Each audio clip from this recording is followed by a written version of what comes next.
So, magandang gabi po sa inyo mga kapatid.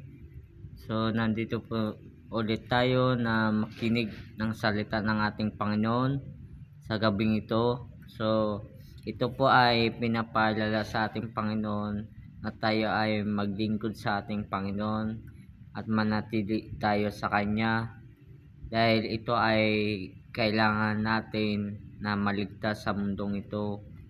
Kaya tayo ay magbasa ng aklat ng ating Panginoon sa Book of Luke chapter 2 verse 11 and 14. At sinabi dito, sapagkat ipinanganak sa inyo ngayon sa bayan ni David ang isang tagapagligtas na siya ang Kristo ang Panginoon. Then sa 14, glory to God in the highest heaven and peace on earth to those with whom He is pleased. So, ito po ay pinapaalala po sa ating Panginoon sa nabasa po natin sa Book of Luke. So, ito po ay siya'y ipinanganak sa bayan ni David ang isang tagapagligtas na siya ang Kristo ang Panginoon. So, ibig sabihin, yung pinanganak si Kristo ay ito na po ang na meron na pala sa pamamagitan ng tagapagligtas sa mundong ito. Meron na pala ang kailangan natin na maligtas po tayo sa mundong ito. So, ito ay yung nakamit ng ating Panginoon, pinang-awakan itong yung kaligtasan sa kamay ng ating Panginoon ay ito po yung sabihin po natin na siya ang sumaklolo sa atin sa bawat na ating mga problema o anumang mga naghihingi tayo ng tulong. Then ito ang dapat po natin na ilapit sa Diyos ang ating buhay upang hawakan ng ating buhay ng ating Panginoon.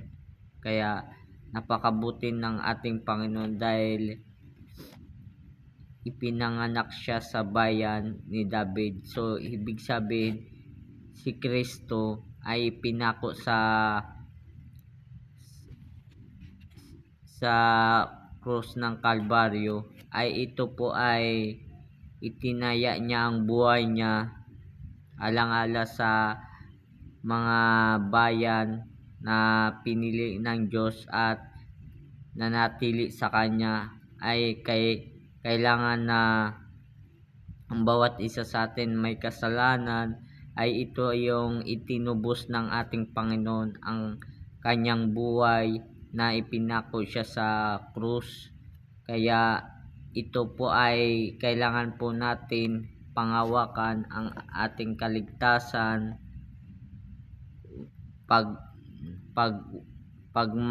sa panahon na mangyari na mamatay po tayo ay ito ay naawakan po natin yung kaligtasan dahil ito ay iniingatan po natin na ibinigay sa atin ng ating Panginoon.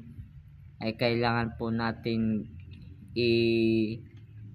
natin yung buhay natin na makapagsimula tayo sa Kanyang panahon na siya ang Kristo na bawat na tagapagligtas sa bayan ni David. Then ito ay sa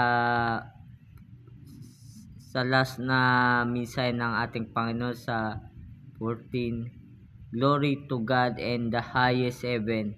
Ito yung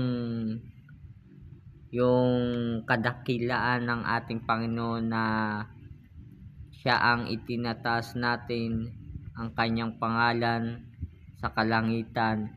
Then and peace on earth to those with whom He is pleased. Ito po ay yung sa mundong ito na kasama natin ang ating Panginoon, na kung saan tayo naroroon ay pinoprotektahan tayo ng ating Panginoon at iniingatan tayo, ay kailangan po natin na yung buhay po natin ilahan po natin sa pag-ibig ng Diyos, sa kalwalhatian ng ating Panginoon.